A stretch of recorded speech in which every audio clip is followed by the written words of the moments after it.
This video is sponsored by Squarespace.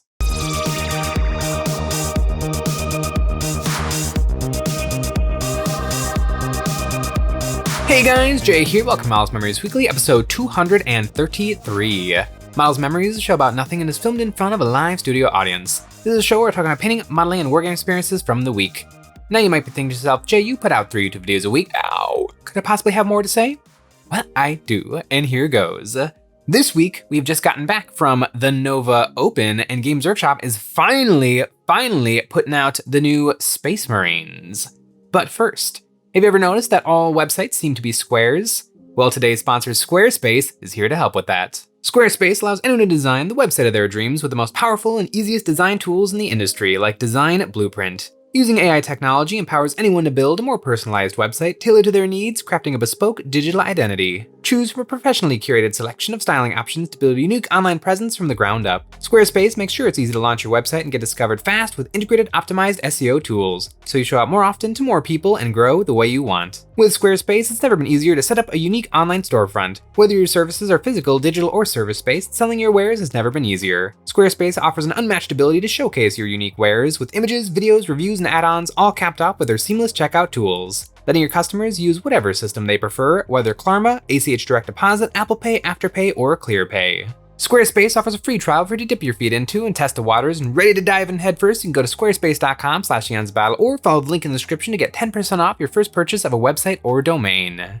Nick and I have just gotten back from a lovely 13-hour car ride from the Nova Open. It was a ton of fun, and the reason that we drove is because we were transporting precious cargo. We were bringing, and we brought back the board from Nova Open, the Trench Crusade board. And the reason that we were bringing the Trench Crusade board is because we built the Trench Crusade board. It is our board, the Catacombs of the Blessed Dead.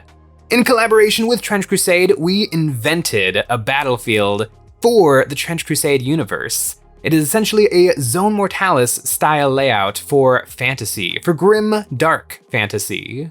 It was positively glorious seeing it at the booth, surrounded by the rest of Trench Crusade, and I think people got a real big kick out of it. Leave a comment if you were at Nova and you got a chance to see the board in person.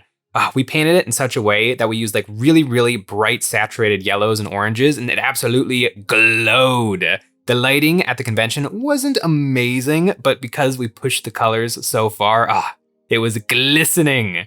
Also, there was like blood on there that was also glistening. The Catacombs of the Blessed Dead campaign is live now. It's live right now. You can follow the link in the description to go check it out. It has got tons and tons and tons of terrain, but it also has Eons of Battle miniatures, the Catacomb Sappers, and the Grace of Flesh. These minis have been such a labor of love, and they're finally here. We have some videos on painting them all up. I painted them to the nines. I've been debating on entering some painting competitions this year, and I feel like I keep not doing it because I've been going so hard in the stuff that I've been painting lately, and I went the hardest on my miniatures. And they turned out so good. Princept Agaris is an absolute monstrosity, and in Trench Crusade, his face is the crown of fire, which actually affects the enemy units that are within range of him. And he's got his giant double head taker. I really like that miniature. And they're available on the campaign both as STL and as physical miniatures, as physical resin cast miniatures. We are super pumped that the campaign is finally here. It's finally live. It's finally happening. And it's pretty cool. Dare I say, it's pretty wizard. But you know what else is pretty wizard? At the Nova Open, we ran into one Goobertown Hobbies and one eBay Miniature Rescue, and we played a game of Spearhead. It was myself and Brent versus Nick and Casey, and we were playing a little friendly game of Spearhead, but it wasn't that friendly because myself and Brent, we absolutely thrashed Nick and Casey. Brent can really roll some 3-up saves. It was getting kinda ridiculous. I think over the course of the entire game, he failed 5 3-up saves. And he rolled a lot of saves. It was actually kinda mean. Fate just decided to tip the game in our favor, and it was really nice not having to roll my own dice because I tend to roll really, really bad. But it turns out that I just need Brent nearby to make those dice happen for me. Brent and myself were playing the Yndrasta Spearhead, the Stormcast Eternal Spearhead, which is not one of the more powerful ones, but I enjoy playing it every single time. And we were playing into Nick's Gloomspite Gits, but not the old Gloomspite Gits, the new Gloomspite Gits with all of the Wolf Riders. And those guys are a little tricky. They all have like movement 12. They can be anywhere on the board, but making those 3-up saves one after another, I think Brent and I lost one squad of Stormcast over the course of the entire game. Although the Chariot did fail the charge turn 1, like immediately, which was kind of bad, but it all turned out in the end. And speaking of things all turning out in the end, a few days ago, we put out the video of me fixing up some Inceptor Space Marines, and I've just been staring at these suckers. I really, really like how they turned out, but I do kind of want some more that are the bolter versions because I just was cleaning up some sprues in my office and I found a bunch of heavy bolters, but they're the Primaris heavy bolters because I've actually bought a bunch of Sternguard veteran kits, but I don't build the heavy bolter. And heavy bolter on Inceptor Marines would look really good, and then I could rapid ingress them into my opponent's deployment zone, and then like turn 3, just scoot over and demolish anything standing on the home field objective. Because usually you don't put something great on the home field. You know, a squad of Space Marines, or maybe some Gretchen, or Warp Spider is usually a good choice because you can use, it's not called the jump, but it's a very similar rule where you can shoot them across the board. Like, it's a really, really cool unit. The plasmas are good, but the plasmas are only good into things that are like Rhino or above, where the bolters are kind of good into everything below a Rhino. And the game has a lot of below a Rhino. And on that video, we got the perfect comment that like encapsulates what I found problematic about the Inceptors. And they said that the Inceptors have the exact same poses as gummy bears. And that is absolutely true. Their little feet are sticking out and their little giant plasma gun hands are sticking out. And it's not a heroic look. I kind of wish that Games Workshop would give us some alt poses for the Inceptors and the Aggressors kind of. Like they made some new sculpts for what they're doing with Kill Team, but they kind of just made another sculpt that looks exactly like the sculpts from the standard boxes. Why not get a little weird with it? Why not have an Inceptor who's like standing on the ground? Like he's finished flying and he's now on the ground. Or give us like an Aggressor who's charging forward, not kind of meandering his guns. I don't know, the Aggressors really look like they got a good waddle going, which is not the most heroic and impressive of poses. I'm still tinkering with what I want to do with the Aggressors. I have 3 of them, and I think I did a good job putting them together, but I don't know, they don't do much for me. They don't strike me as powerful, impressive heroes in medieval armor. They just look like the babies with just guns strapped to every single inch of them. And that should be awesome because that does sound very 40K, but there's something not quite right about it. But speaking of things that are right, we are finally getting some more Space Marines. We can all stop holding our breath. More Space Marines from Games Workshop. The new combat patrols. The ones coming out now are Raven Guard and Imperial Fists, and they both are kind of tempting.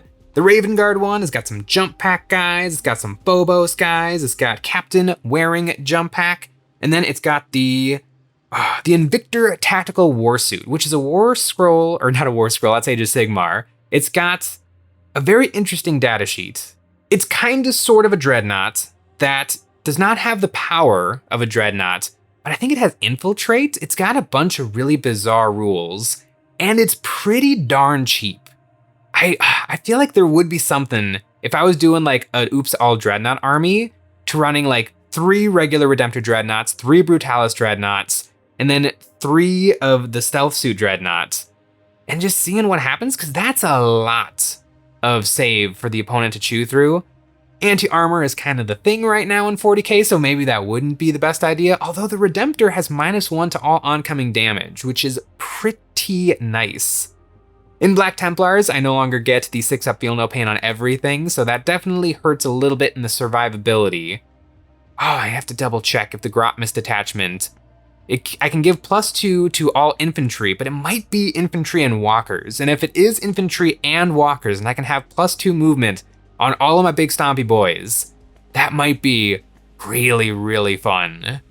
I've kind of taken a break from my Space Marines to play my Necrons and my Dark Eldar, but the Codex is out and I'm seeing everybody else playing it and looking at their army lists and what they're taking and not taking. It's really, really tempting. I don't have any Repulsor Executioners though, and Repulsor Executioners look really, really good. I don't know, I'm very torn in 40K. I don't get to play as many games as I would like, but I do get to play a fair few games.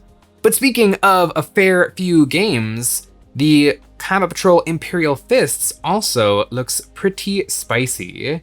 You get a good smattering of boys. You get 5 Terminators, 5 5 regular Intercessors, 5 heavy Intercessors, and you get the Heroes of the Chapter. I keep wanting to buy the Heroes of the Chapter box just to get the bits, because a good tabard. Black Templar players can always make very good use of Space Marines wearing tabards. The little dick towel, it ties a Marine together in a really, really nice way. I do wish that they had omitted the 5 regular Intercessors so that I could have 10 of the heavy Intercessors, because there's something to heavy Intercessors, and they just got cheaper not that long ago in points. So this box, both of these boxes, definitely, like, they would slot into my army really, really nicely. I could definitely use 5 more Terminators because I only own 30. And so 5, it would push me, 30 is the maximum I'm actually allowed to take in a game, which seems dumb. Wishlisting for 11th edition, get rid of the rule of 3. It doesn't really help, it's just a really boring band-aid fix for the game. 3 Rogaldorn battle tanks are still oppressive. 4 squads of Terminators would not be oppressive. Let me do it, Games Workshop. Just let me take whatever I want. Also coming out is the new Atheroth Sean and the Darnath Lysander. I don't know if I've ever read or seen his first name. I always just think he's Lysander. He's the biggest, meatiest Terminator character of all time. The old miniature is just a little brick. And the new one is pretty brick-like, but the new miniature is really, really spicy. Helmet on or helmet off? I like helmet off because it really spices up a mini. You get to see a face with an expression and with some character, and it really adds a life to the miniature. But the Terminator pig face is also so iconic and awesome. I guess maybe Lysander can have his helmet off, and then the 10 Space Marine, or the 10 Terminators that he's walking alongside can all have their helmets on. I've got a bunch of Terminators on my desk right now because I do want some Assault Terminators, and I am using like 4 different kits to try to make my Assault Terminators exactly the way I want them to be. I think that's another reason why I haven't been playing my Black Templar a lot. It's because I've been building a lot of Black Templars, and I want to bring some new stuff. I played so many games with like my current Black Templars collection that I want a little something new. I want something new and juicy to really sink my teeth into before I bring them back out on the field for a couple of more RTTs, some Rogue Trader tournaments. Oh, and in other news, the Imperial Knight Codex is finally coming out. We first got teased of the Knight Codex in December, and it's finally gonna hit the shelves. It's apparently gonna have 4 detachments and the new Knight Questoris. Knight Questoris, that name sounds so familiar. Like, I feel like the first Knight that ever came out in 2015 was the Knight Questoris, but it's a new Knight, and he's got big old guns, just like they've all got. Although he does have a Void Shield on his back, which is kind of cool. But the new Knights, I'm excited to see what Games Workshop does. I assume they're gonna be pretty familiar, but hopefully they will be made a little bit more exciting without just being incredibly like stompy and overpowered like they are right now. They're not overpowered, they're fine. It's just not the most exciting game to go up against like 200 or 300 wounds of 3-up save, toughness 11. It's a lot to chew through. Although my Black Templar's damage threshold has kind of been tipped up a little bit, so maybe playing my Templars into Knights won't be such a slog. I'm excited for new Imperial Knights just to see just a little something to shake things up. And you know what's always getting shaken up? EonsOfBattle.com. Over on EonsOfBattle.com, we got a brand spanking new product. We have custom nameplates.